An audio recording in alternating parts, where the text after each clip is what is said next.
só fica doente quem vai no médico. É por isso que eu não vou. A graça dessa frase está no absurdo. É claro que todo mundo sabe que ir no médico não vai te deixar doente. Você ou tem ou não tem a doença. Ou você está ou você não está doente. Quando você vai ao médico, quando você faz um exame, o que você faz é voltar os seus olhos para aquilo, é evidenciar. Se você estiver doente, os exames, a consulta vão te apontar a sua doença. Mas muita gente escolhe olhar isso de outra perspectiva. Muitas vezes, sabendo que está doente, sabendo que tem um problema, prefere não procurar. Porque se eu procurar, alguém vai me dizer que eu tenho um problema. Se eu for no nutricionista, ele pode dizer que eu estou obeso e eu preciso fazer alguma coisa em relação àquilo. Se eu for no cardiologista, ele pode me dizer que eu estou sedentário, eu preciso urgente mudar isso. E aí eu vou ter que fazer alguma coisa em relação a isso. Procurar ajuda pode fazer com que o meu problema seja evidenciado. Então é melhor fazer de conta que eu não tenho nada, é melhor nem procurar ninguém. Porque se eu não procurar, eu não sei. Se eu não sei, eu estou bem. Se eu não souber, eu estou saudável. Me faz lembrar a época da pandemia, né?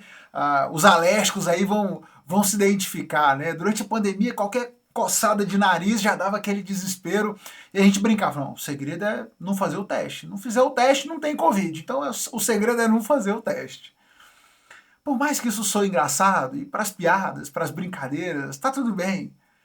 Para levar a vida, na vida real, esse tipo de pensamento só nos leva para a destruição. Ignorar o problema não faz com que ele desapareça. Ignorar que eu preciso de ajuda não me torna são, não me torna saudável. E quando nós olhamos para esse capítulo de hoje, para o capítulo 2 do Evangelho de Marcos, nós vamos ver, e me chamou a atenção enquanto eu li esse segundo capítulo, a diferença entre aqueles que reconheciam que precisavam de Jesus e aqueles que se achavam bem. Não, tá tudo certo, eu já sou santo, eu já tenho tudo resolvido. Eu e Deus já estamos bem, já está tudo certo por aqui, eu não preciso de ninguém, eu não preciso de ajuda, eu não preciso de mais nada. Eu já estou são, eu já estou resolvido. Os pecadores, aqueles que se viam doentes, que se entendiam carentes, esses olharam para Jesus e ao verem toda essa autoridade que ele demonstrava, ao se perceberem diante de Deus, diante do Filho de Deus, eles buscaram com cada vez mais vontade, com cada vez mais empenho a presença de Jesus, aquilo que Jesus pudesse lhes ensinar, aquilo que Jesus pudesse fazer por eles, eles queriam mais, cada vez mais de Jesus. Quanto mais pecadores, quanto mais lascados e quanto mais conscientes da sua pecaminosidade, mais eles iam a Jesus.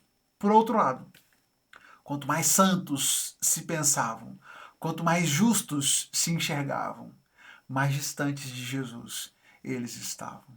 No capítulo 2, Marcos vai nos fazer acompanhar mais alguns eventos, mais alguns momentos na vida de Jesus e dá uma olhada para esses textos agora por essa perspectiva que eu coloquei para você. O capítulo 2 começa narrando o episódio em que Jesus cura um paralítico. Diz o texto que Jesus voltou para Cafarnaum, ele voltou para a cidade, aquela cidade onde estava todo mundo procurando Jesus, porque ele tinha feito muitas curas, e ele disse, não, vamos para outras cidades, porque eu tenho que anunciar o evangelho em outros lugares. Ele então sai, ele passa por outras cidades, por outros povoados, mas agora ele volta para Cafarnaum. De volta em Cafarnaum, as pessoas notam a volta de Jesus e uma multidão se ajunta e corre atrás de Jesus para ouvi-lo ensinar. E de repente Jesus está dentro de uma casa e tem gente em todo canto. A casa foi tomada de pessoas, até a porta estava lotada. Não tinha um espaço, não tinha nenhum lugarzinho mais que pudesse ser ocupado. Jesus estava cercado de pessoas que queriam vê-lo, que queriam ouvi-lo, que queriam ser curados por ele. Mas 4 amigos haviam levado um quinto amigo paralítico.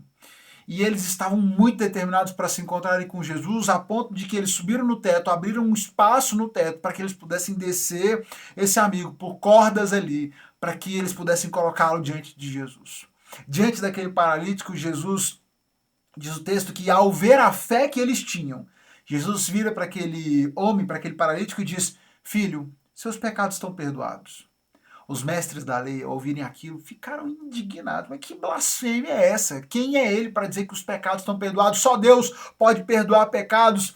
Jesus, ao saber da inquietação e do coração deles, fala, peraí, o que seria mais fácil?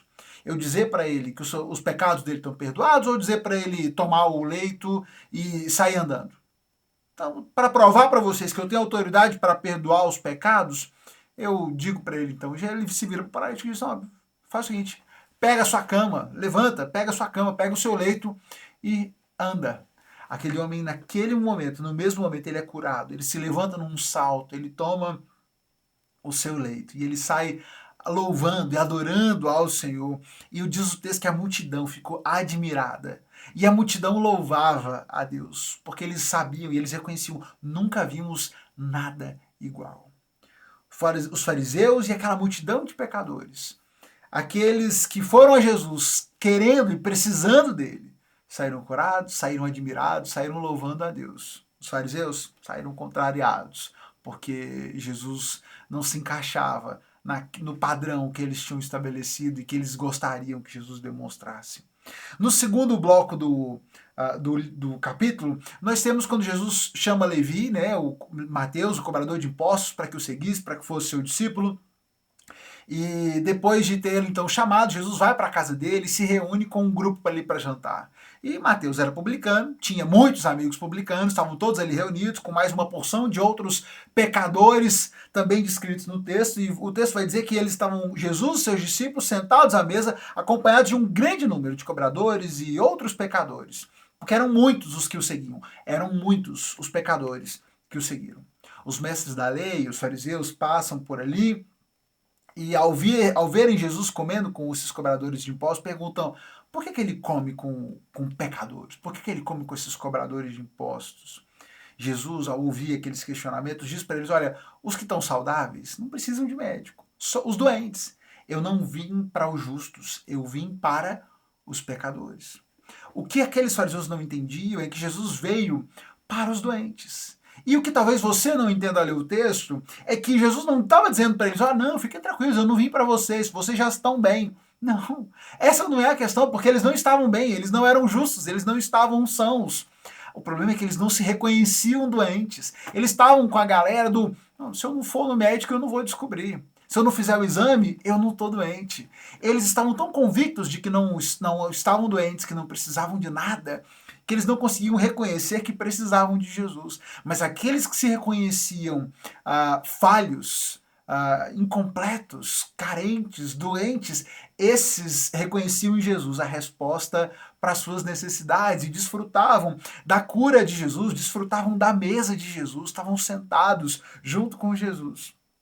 No próximo bloco nós temos uma discussão sobre o jejum, agora no outro episódio que Jesus está comendo, ele, os seus discípulos, e agora os discípulos de João, os discípulos de alguns fariseus estão questionando, olha, por que os seus discípulos não fazem jejum como os outros discípulos? E Jesus diz para eles, olha, eles não vão jejuar agora, porque eles estão em festa, agora eles estão com o noivo. Deus, eu já estou com eles não precisam jejuar para me buscar. Uma hora o noivo vai ser tirado, e aí eles vão jejuar, e aí eles vão buscar, mas agora não é o momento. E Jesus então usa uma ilustração interessante. E aí ele vai falar sobre o remendo, sobre o pano novo, o pano velho, sobre o vinho novo e o vinho velho. E ele diz, além disso, ninguém remendaria uma roupa velha usando um pano novo, porque o pano novo encolheria e a roupa velha ia rasgaria, deixando um buraco ainda maior.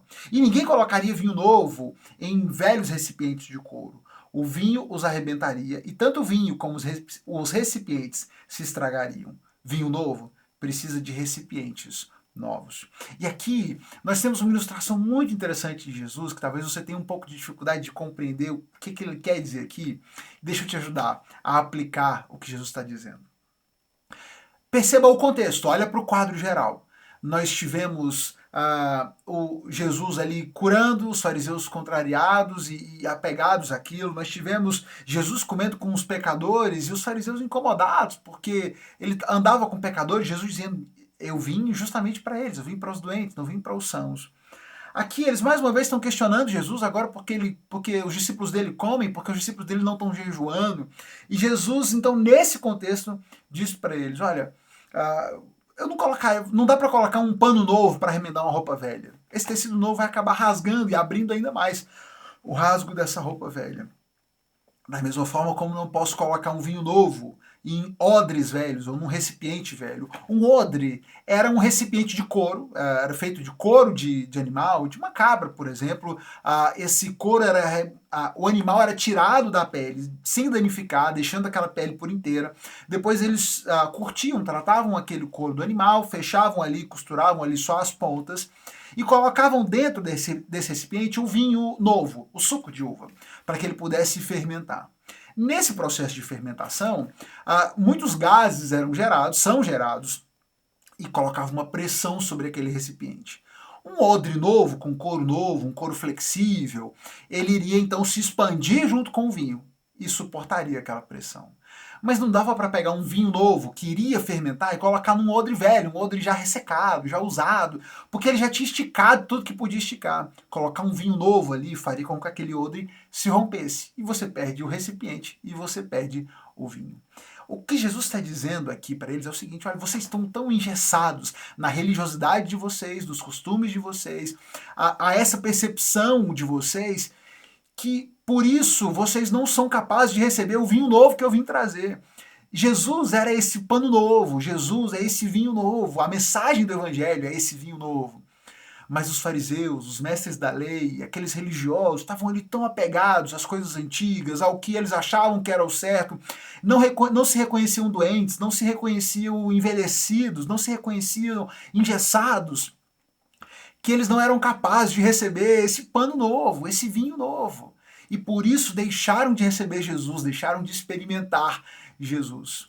Eles estiveram na casa ao lado, do outro lado da mesa, a poucos metros de Jesus. Testemunharam tudo que ele fez, como aquela multidão testemunhou, mas não receberam de Jesus, porque não se reconheceram doentes, não reconheceram que precisavam do médico, não reconheceram que precisavam desse vinho novo, preferiram ficar ali, engessados na sua perspectiva equivocada, limitada sobre quem Deus era e sobre o que a vida de religiosidade de fato significava.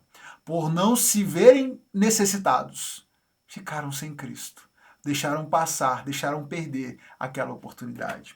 Por isso, hoje, diante dessa leitura, a reflexão que eu trago para você é essa.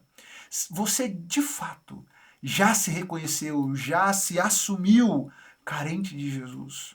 Ou será que você ainda tem caminhado achando que está tudo certo, está tudo bem, que você não precisa de ajuda, que você não está doente, as coisas já estão certas? Cuidado. Cuidado para que nesse seu engessamento, nessa sua convicção de que não precisa de Cristo, você não esteja perdendo a oportunidade, como aqueles homens, como aqueles fariseus, aqueles mestres da lei perderam. Esperaram pelo Messias, estiveram do outro lado da mesa dele e não o reconheceram, porque estavam apegados demais ao seu jeito de ser, ao seu jeito de fazer. O que é que você precisa estar disposto a se desfazer para conseguir reconhecer em Jesus quem ele realmente é? Talvez hoje seja um dia excelente para reconhecer isso, para colocar isso diante do Senhor, para orar a Ele e dizer: Jesus, eu reconheço que eu preciso. Eu sou doente, eu estou doente, eu preciso do médico, eu preciso da cura, eu preciso da sua direção. Não me permita permanecer distante de Ti. Me mostra as minhas limitações, me mostra as minhas falhas, para que eu possa receber do Senhor a cura, a direção que eu tanto preciso. Não perca as oportunidades. Muita gente teve a oportunidade de conhecer, de andar com Jesus e perdeu, porque estavam envelhecidos demais, endurecidos demais para reconhecê-lo. Que Deus abençoe você, a sua família. Compartilhe essa reflexão com mais alguém que possa ser abençoado por ela. Clica na setinha aqui do lado, manda para um amigo, manda para um familiar. Hoje a gente está no segundo dia 2 de 260 dias, nessa jornada NT 260 dias, meditando detalhadamente sobre o Evangelho, ajudando você a compreender essa jornada de fé a partir das Escrituras, a partir do Novo Testamento. A gente se encontra amanhã para o terceiro dia, capítulo 3 do Evangelho de Marcos. Até!